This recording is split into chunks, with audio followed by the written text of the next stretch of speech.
Hello everyone, welcome to another video. Do you keep your camera on during online meetings?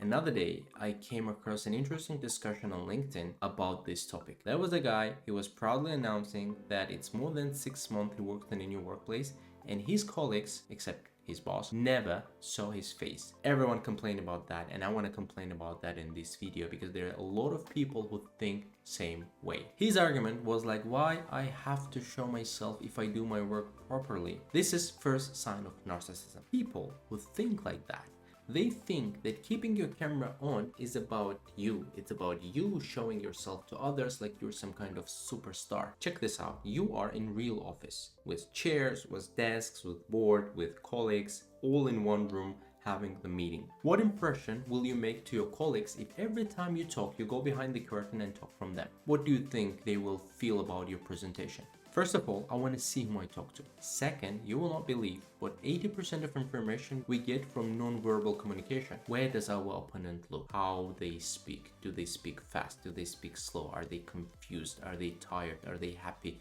Are they open? Are they closed? So many things. Our brain just automatically accepts that information. That is what NLP is based on, non-linguistic programming. When you can send some specific signals to your opponent, if you want to stop this conversation, instead of saying like, hey, stop and being rude, put words in specific order, you put your hands in specific position, that sends signal to your opponent to confuse, to feel uncomfortable, and they end this conversation. There are so many ways to manipulate the conversation. Should I do a video about that? I will think. By keeping your camera on, you're saying, I'm here, I'm part of this, I respect time you invest, and I value this shared space. You see, the focus shifted from you to the team. On another side, keeping your camera off, sending so many wrong messages, intentional or not, doesn't matter. Wrong messages sent.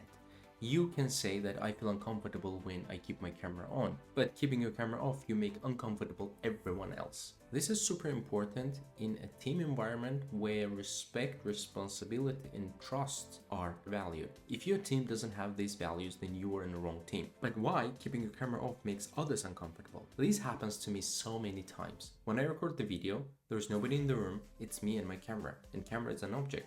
My brain doesn't detect any human to send the non-verbal signals. So many times I had to record the video again because on post-production I realized my face is poker faced. I don't send any non-verbal signal because my brain doesn't detect anyone to interact with. It thinks I'm just talking to myself. When I'm an online meeting and I don't see whom I'm talking to, it also makes me feel uncomfortable because my brain says like, hey, stop, don't interact, don't talk in this meeting. There's nobody in the room. Having profile picture is not the same because when you talk to a profile picture, your brain tells you like, hey, it's not a human, it's just a photo. Are you stupid or what? And that confuses us. So many wrong situations happens just because you decided in your underwear to join the meeting. Sure, there are exceptions. So many times when you have to keep your camera off, messy background, messy hair, no makeup, underwear, or some other professional reasons. You are in some place you cannot open your camera, but you have to join this meeting and say something. Those exceptions can happen, but those should stay exceptions.